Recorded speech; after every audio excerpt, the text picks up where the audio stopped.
And welcome back to another AP Live instructional video. My name is Matt Romano, and coming to you today with a little different plan. We're going to change things up this week.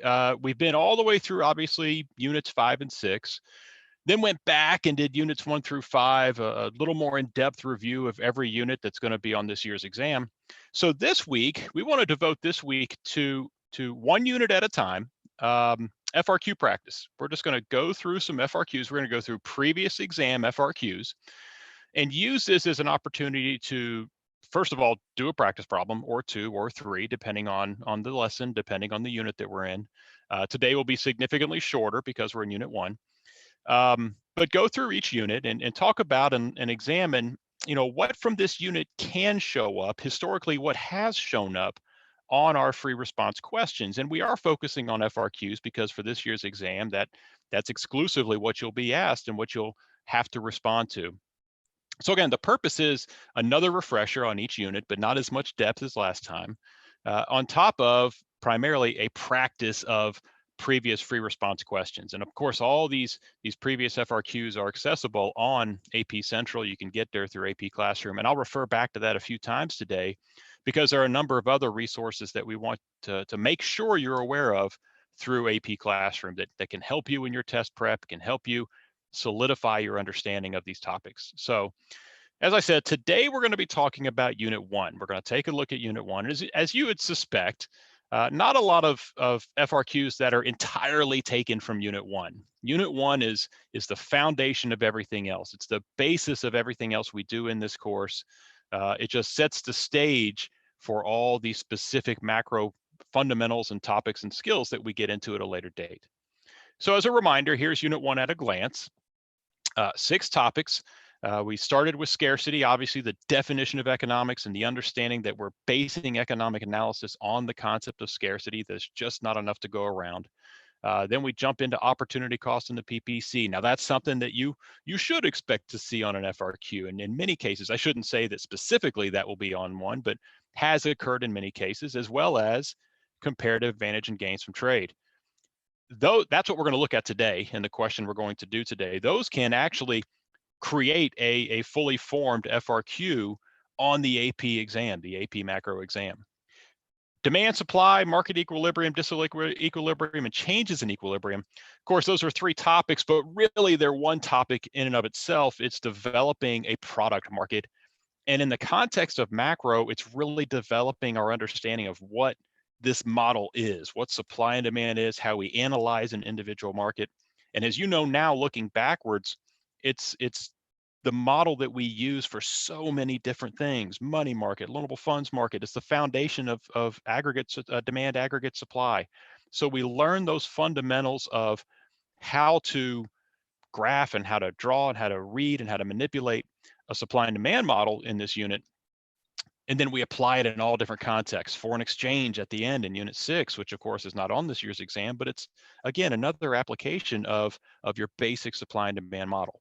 That said, we don't have a historical example of basic product market application on an FRQ, so we're not going to have one that shows that. We could, of course, pull a question about loanable funds market, money market, foreign exchange, any of those, but we're going to save those for later on in the week because we're going to touch on those topics more specifically within the units where they were introduced. So I don't want to jump ahead to those topics. I want to try to stick to a self-contained discussion and look at Unit 1 and FRQs as they relate to Unit 1. All right, so that said, what do you need to know? And I'm diving into how the curriculum has been written in AP Macro, putting it into a context and trying to pick out some of the essentials from Unit 1. So let's start with something we haven't talked a lot about to this point in these videos: the big ideas and essential questions that come from Unit 1, basic economic concepts. This, again, may be something that your teachers used when they introduced the topic way back when you were a brand new macro student, but you may not have thought about them a whole lot since then. So it's helpful to go back and rethink it and see these questions in the context of a student who has finished the class now. You've gone through all the content and it makes sense to you. Go back and review what those essential questions were and give it some thought with the knowledge that you now have today. So here we have three essential questions. Why do people and countries trade with one another? What determines the market price for a good or service? Why is there no such thing as a free lunch? So the first one, obvious reference there to comparative advantage, gains from trade. Of course, we can illustrate that with a PPC. The simple fact that different economies have different resources, and economics teaches that through trade, both sides can be better off. What determines market price for a good or service? Obviously, we're talking product market analysis. We're talking about taking supply and demand and trying to better understand decisions that are made at a market that wind up in certain prices, whether it's movement from shortages and surpluses to equilibrium or changes in equilibrium, whatever it happens to be. And then finally, why is there no such thing as a free lunch? It's a discussion of trade-offs, and economics is the study of trade-offs, scarcity and trade-offs, and that's exactly what that's saying right there. We can't get things for free. There's always an opportunity cost involved when you try to acquire something, when you act to acquire something that you desire. Developing understanding, this is always a paragraph or two that kind of goes into what are we getting into in this unit. To understand economics, students have to understand, because most resources are scarce, individuals and societies must make choices. Again, remember what scarce means, limited and wanted. So because resources are scarce, we have to make choices, we have to make trade-offs. Examining how and why these choices are made helps students begin to understand principles of supply and demand, importance of specialization and exchange. It's how and why, understand, it's not just a regurgitation. We have to be able to explain why these things are happening. And then finally, and I think this is as important as anything from Unit 1, in addition to introducing these basic economic concepts, this unit introduces foundational models that set the stage for more advanced economic analysis in subsequent units. Foundational models. Supply and demand in this context, it's a foundational model that you apply again and again and again and again throughout the remainder of AP Macro. So while when you were learning this the first time, it may have seemed like this really brand new thing, and it was a concept in and of itself. What you found now as an experienced AP Macro student, that was just the beginning. And we continue to reapply those basic lessons of supply and demand in specific contexts. And that's where we are at this point. What skills do we have to apply? So these are the skills that are determined to be most important or most applicable in Unit 1. Skill 1A, pretty obvious, describe economic concepts, principles, or models. That's applicable all the way through AP Macro. Skill 1C, identify an economic concept, principle, or model using quantitative data or calculations. So we use data to better understand the concept. And really, that's an important lesson in economics. This isn't about your computational skills, because you're going to have to do some computations. It's not about how good a math student you are. It's about understanding what the numbers mean. What do they communicate about the economy? And what you'll find, and this is going to be true in the question we do today, the math skill set is not that high, a high level of skills. It's typically math you can do without a calculator. The challenge is, do you know which numbers to use when you're doing your calculations, and can you interpret those? Can you understand what they mean and what they're communicating to you? That's the key to the calculations on any FRQ and anything in economics. Skill 4A, draw an accurately labeled graph or visual to represent an economic model or market. Well, that's a skill that you should be able to do as a result of the work you did in Unit 1. However, our lesson today is focused on practicing FRQs for this year's exam. And as you know, this year's exam is not going to require you to draw because everything's done online. What you will have to do, though, is you're going to have to interpret an accurately labeled graph or visual to represent an economic model or market. You have to be ready to do that. We don't know exactly what's going to be on there, obviously, but you have to be ready to interpret whatever models they throw at you.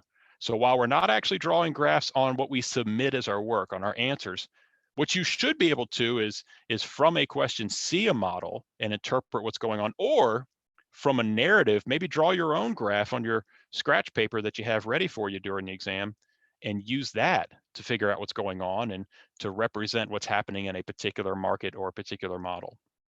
So again, that's a skill that you learned in Unit 1. You learned it in pretty much every unit. We're going to apply it in one way or another. It's just in this year's exam, because of the circumstances we're under, you're not going to actually submit any drawn graphs. Moving on to skill 4C then, that's also going to apply here. Demonstrate the effect of a change in an economic situation on an accurately labeled graph or visual. Well, since we're not drawing the graphs, we're not going to demonstrate that either, so scratch that. But you do have to be able to explain that. There may be a change. So again, we don't know right now. I don't know right now what exactly is going to show up on the test that you're taking in a few weeks here, but there's a very good chance there's going to be a graph involved and there's going to be a change on that graph, and you're going to have to be able to explain that. You're going to have to remember the word explain means you have to display some causal relationship. This caused this to occur, and you've got to be able to do that. And again, the suggestion is have some scratch paper nearby. Draw out your graphs on your scratch paper and determine what happened there and be able to explain what you have drawn on your scratch paper. That's what you're going to need to be able to do. So do that as you're practicing. Get in the habit of doing that. You've got to be able to explain causal relationships based upon the graphs that we have been using throughout this course. Unit 1 essential graphs, you'll recall you did the PPC. We've already referenced it, and we have done product markets. For your PPC, obviously, in this case, I happen to put capital versus consumer goods. It could be any two goods, but we have to be able to draw that. I've drawn it with a constant opportunity cost. Of course, we could also show increasing opportunity cost. That would look different. Your product market is very basic, price versus quantity, supply and demand. And of course, we always show equilibrium. And as far as formulas are concerned, you're going to have to be able to calculate opportunity cost. You're going to have to use that for determining comparative advantage and for determining terms of trade. And again, just as a reminder, we did the depth on this in a previous lesson, but as a reminder, when you're doing this, we have output problems and we have input problems. And those output problems, they're the ones that are telling us the amount of output that was produced. They're telling us the end result of a production process. That's what output is, obviously. And when that's the case, we're going to calculate opportunity cost of good A by taking the data for good B and dividing it by the data for good A. For example, let's say you have an example that tells you there's a producer. They're capable of producing 60 capital goods or 120 consumer goods with the same set of resources. Well, this is how an output problem would be set up. And if I'm trying to find the opportunity cost of capital goods, I take the 120 consumer goods, divide it by 60, and I get 2 consumer goods, which means it's essentially an exchange rate. In order to produce one more capital good, they've got to give up 2 units of consumer goods. Input problems are going to tell you the amount of input that goes into the production of a good, into the production process. And when that's the case, if I want to know the opportunity cost of good A, I take the data given to me for good A and divide it by the data given to me for good B. Oftentimes, but not exclusively, oftentimes we use time periods. We use time to communicate input problems. So here's an example of that. If a producer takes 4 hours to produce one capital good or 2 hours to produce one consumer good, the opportunity cost of that capital good would be 4 divided by 2 or 2 consumer goods. I really like using this one for teaching, this example for teaching. What it says, if they choose to produce a capital good, it's going to take them 4 hours. Opportunity cost would be in those 4 hours. How many consumer goods could have been produced? Well, if it takes 2 hours, they could have produced 2 units of consumer goods. That's your opportunity cost. That's what they're giving up by choosing to produce capital goods. All right. Again, we've done this. We've done this a number of times. You've done this. Your teacher taught you this a long time ago. This is purely review so that we can recognize it when it's in the context of an FRQ, and then we can apply it and show what we've learned. So with all that said, that's the essentials from Unit 1. I almost forgot to mention, don't forget to show your work. That's a big part. And it's easy to, especially in questions like this, to skip right past showing your work. When you show your work, what that means is you've got to set up the equation and show the grader how you set your equation up. What I've done right here is essentially show your work. You set up the data and then give a final answer as a result of it. Okay, so now with all that said, let's jump into the guided practice. Let's work our way through a problem. Now, what I'm going to do is I'm going to present a problem. This is actually one from last year's exam. Present the entire question. If you are watching this on a recorded version at a later date, then what you're going to want to do is when the entire question is up here on the screen, go ahead and pause it. Take out your paper, take out your pencil, answer the question. And then we will walk through the answers using the scoring guidelines that are also posted on AP Central. If you're watching live, I'm going to take my time. I'm not going to sit here awkwardly for 30 minutes, but I'm going to take my time so that you have a chance to go through one piece at a time and at least develop a little bit of an answer. But we're also going to keep moving and look at the correct answers as we walk our way through the question. So again, those of you watching live, you might want to jot it down the first time I show it, and then understand that we're going to go one step at a time through the question. Okay, so this was from last year, 2019. It was question 3 from set 2, and this is what a question that's almost exclusively from Unit 1 could look like. And this style of question, this concept, has been asked many times. I could have pulled 3 or 4 more that look very similar, not exactly the same, but very similar. But I didn't want to do that. I just wanted to use one good example of what a Unit 1 FRQ may look like. So here's what we have. Sweden and Norway use equal quantities of resources to produce food and capital goods. The table below shows the maximum possible production of food or capital goods for each country. Now, this is where if you're watching a recorded version, go ahead and pause. Keep this up on your screen and answer the question. Those that are watching live, we're going to continue, but I'll take my time so you have a chance to jot things down and work your way through the problem. That opening sentence, that opening prompt up there, always make a note of what you see in that opening prompt. There's going to be something in there that you're going to need while you're answering the question. And it's easy to take that for granted and to skim right past it, but stop and define the problem, because a common problem, a common mistake a lot of students make is they don't define the problem first. So pause for 10 seconds just to let that sink in. Sweden and Norway are using equal quantities of resources to produce food and capital goods. The table below shows the maximum possible production of food or capital goods for each country. They have told you this is an output problem by describing what the data means. So they're telling you we have 2 countries, Sweden and Norway, food and capital goods. Sweden can produce 50 units of food or 100 units of capital goods. Norway can produce 30 units of food or 120 units of capital goods. So because we're looking at output levels, we're looking at the results of production, this is an output problem. When you get to opportunity cost questions, you're going to need that. That's going to tell you how to solve the problem. Okay, let's focus on question A, part A first. Didn't mean to do that. Sorry about that. Draw a correctly labeled graph of the production possibilities curve for Sweden. Place food on the horizontal axis, capital goods on the vertical axis, plot the relevant numerical values on the graph. Okay, this is a follow the directions and you get the point type question. If you simply slow down, read the question, they're telling you exactly what to do. Now, again, you're not going to be drawing graphs on this year's exam, you know that. However, in many cases, you're still simply going to follow directions to understand. And even without drawing graphs on this year's exam, this is great practice for what you will be expected to do. So we've got to draw it. We know we got to draw an XY coordinate plane. It tells us to put food on the horizontal, tells us to put capital on the vertical, and then take the data from the table and plot those on there. So this is what we wind up with. And you could see the Y-axis, the horizontal axis is food. I'm sorry, X-axis. I knew that didn't sound right. The X-axis is food. The Y-axis is capital goods. It didn't tell us whether it was a constant opportunity cost or not, but we can make that assumption. We have a constant opportunity cost with 100 units of capital goods and 50 units of food. As you can see from here, the writing from the scoring guidelines, 1 point earned for drawing a correctly labeled PPC for Sweden, food on horizontal, capital goods on vertical, relevant numerical values plotted. Okay, let's move on to part B. So you've drawn your graph. Now they tell you on your graph in part A, indicate the following. B1, a point that represents an efficient level of production, labeled E. A point that represents an inefficient level of production, labeled I.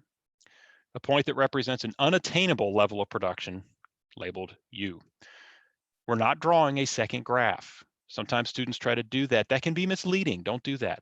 It's telling you on your graph in part A, indicate the following. So you have your PPC, simply follow the directions, label E, I, and U. What that's going to look like.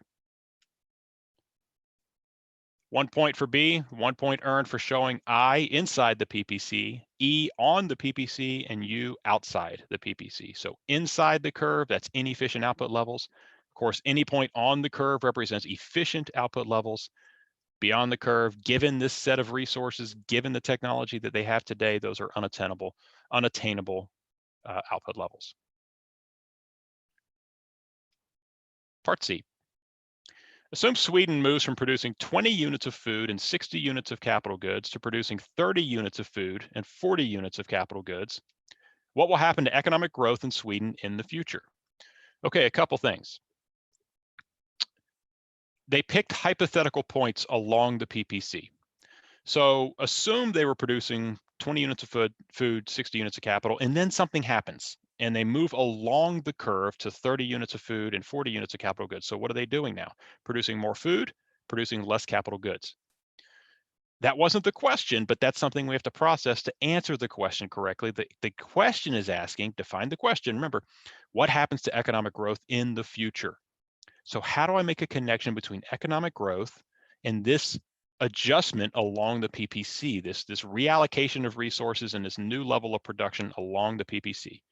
Now, first things first, economic growth is not a Unit 1 concept. Many teachers will teach it during Unit 1, and that's perfectly acceptable because we do talk about shifting the PPC. But really, in the context of the course, economic growth is a Unit 5 topic. At this point, at this stage in the game, we know what economic growth is. Where does economic growth come from? Well, work backwards. Economic growth comes from productivity gains. Economic growth comes from capital formation, new physical capital, development of human capital, better technology. Where does that come from? It comes from investment because investment leads to more capital goods. So in other words, to get economic growth, we need capital goods. Well, what just happened here? There was a reduction in capital goods. So 1 point is earned for stating Sweden's economic growth rate will be slowed or reduced.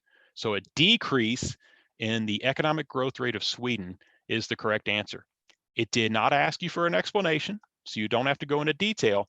But again, you're going to go through that thought process when you're trying to determine the answer, when you're connecting the dots from a change in economic growth back to the change that was described in Part C. So the fact, the fact that there are less capital goods being produced means that in the long run, the economic growth rate is going to slow down.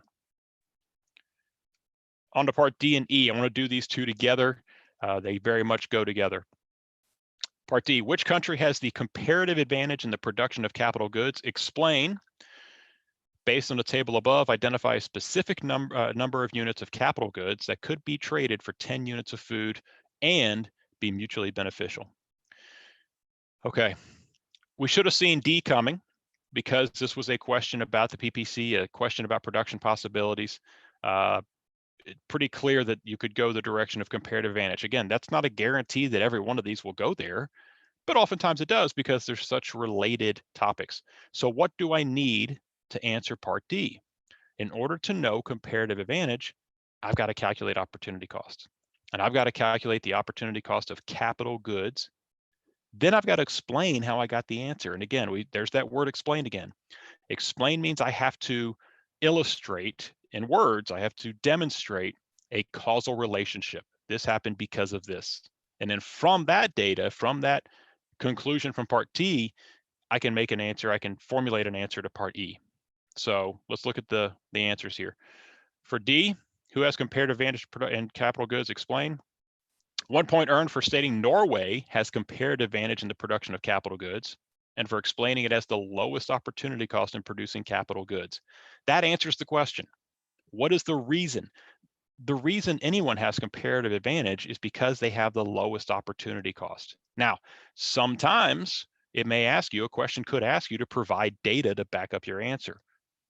Doesn't have to in this case, but that's a good possibility. And it's always a good way to answer the question. How do you know? Well, give the data. In this case, the opportunity cost of producing 1 unit of capital goods in Norway is 1/4 of a unit. And in Sweden, it's 1/2 of a unit. As 1/4 is less than 1/2, then Norway's giving up less. Norway has comparative advantage. Now let's go back and look at the wording of E again. And this is one that we may want to discuss a little bit more detail. Based on the table above, identify a specific number of units of capital goods that could be traded for 10 units of food and be mutually beneficial. Okay, how many units of capital goods could be traded for 10 units of food and be mutually beneficial? 1 point earned for stating a number between 20 and 40 units of capital. Okay, where in the world did they come up with that? All right, remind yourself, this is trade for 10 units of food, not one. Typically, when we talk about opportunity cost, we're thinking about a ratio based on 1 unit of a good. For example, in the previous question, 1 unit of capital goods is a fourth of a unit of food or a half of a unit of food. Well, here we have to deal with the opportunity cost of 10 units of goods. Where the answer comes from, let me put this on here for you. This is just a little snippet from the chief reader's notes from this question, 2019, last year. Now that sounds like I might be sharing with you some privileged information. I'm not. I'm sharing this with you because 1, it helps explain the question, it helps explain the answer. 2, I want you to know this resource exists. It's on AP Central. It's available to anyone who wants to see it. And it's again a tremendous resource to help us understand why the answers are what they are, or in some cases, even why the questions are what they are. And I encourage you to use those if you have questions about these practice problems as you're working through them. The statement says Sweden's PPC reflects the fact that it would be forced to give up 2 units of capital goods, which I like to write up in the box just to keep myself straight on what I'm dealing with. 2 units of capital goods for every additional unit of food it wishes to produce. So Sweden, you'll recall, is producing food. If they're moving along their PPC and they give up a unit of food, they can gain 2 capital goods. If they give up 10, which is the premise of this question, they can gain 20. So if they're going to trade away 10 units of food, they want to gain more than 20 units of capital goods because they can produce 20 on their own. They can move along their own PPC. That's why the answer has to be above 20 units. From Norway's perspective, remember, they're producing capital. Norway's PPC reflects the fact that it would be forced to give up 4 units of capital goods, put that in the box so you could see it, for every additional unit of food it wishes to produce. So if they're working along their PPC, to acquire a unit of food, they have to give up 4 capital goods. If they're going to trade freely with Sweden, they're better off by trading less than 4 per unit of food. If we're going to multiply that out to 10, to gain 10 units of food, they would prefer to give up less than 40. If it's 40 or more, they can do that on their own. So they would prefer to give up less than 40 units in order to gain those 10 units of food. That's why the mutually beneficial terms of trade fall between 20 and 40 units of capital. Back to the chief reader's notes, just so you know, this is pulled straight from AP Central. When you go to look at the questions from 2019, a lot of us, and I'm very guilty of this, we go straight to the free response questions, click on the link, and here we go. We check the scoring guidelines, we move on. But there's a lot of good stuff here. And what I just pulled from is right there, the chief reader report. And that goes through each question and not only explains the question itself, but it gets into what it was trying to ask, and then what did students do well on? What did students do poorly on? What could they do better on? How does what was required for a correct answer, and what were some common mistakes? Don't be afraid to use that. That's a really good resource that you can use to help you better understand not just the exam, but the concepts themselves. And I think it's an underrated one. It doesn't get used all that much. So again, that's another resource that certainly can help in your exam prep, and I would encourage you to use that. So finally, debrief and summary, Unit 1. Here it is. It's the 6 topics that we started the day off with, the 6 topics that we started the course with. You should know them quite well by now. And what we just walked through is really the most common example of how we see Unit 1 applied in and of itself, at least, on an FRQ. That said, we know supply and demand is the foundation of so many of the graphs and models that we're going to deal with, and we're going to work with those in practice problems the remainder of the week. So have that in mind. Finally, one more thing I do want to make you aware of. The whole purpose of all of this, these videos that we're doing, is to help you with the content, but also to help you prepare for that upcoming exam. And we know that exam is going to have a different look and feel to it this year. So one more resource you can use here on AP Classroom, I want to share with you. So when you do go back to AP Classroom, you know where to log in, obviously. One place you can go when clicking on AP Classroom is on this first page. There are now optional student practice questions that you are more than welcome to, in fact, encouraged to use to help you out with your preparation. So you can go in and even without your teacher having to clear them, you can go in on your own and do some practice FRQs to help you prepare for what's coming in a few weeks here. Of course, you can see here, you also have the link to the YouTube videos that we're watching right now, but you obviously also know how to access those already. Once you click on that first link, let me go back, the first link here that takes you to the practice FRQs, you can go through and actually choose based upon the unit that you want to work on. Now, the screenshot you're looking at, I know, is AP Bio. I'm aware of that. AP Macro is going to look the same, and it's going to take you through those units. And again, let's say you need a little extra practice with some Unit 1 or Unit 3 or whatever it happens to be, FRQs, that's where you go. And where it says action, you simply click on that question and you're off and running. So take note, it's under optional student practice, not your assignments, but optional student practice. And then you click the blue button to start the question you want to work on. When you get to the question, obviously it's going to be right there in front of you. You'll have a text box where you can give your response. And as you finish up, go ahead and click submit. It's going to ask, are you ready to submit your assessment? Of course, you're going to say yes. Then it's going to ask, do you want to look at scoring guidelines? What we just did. And that I would really encourage you to do that.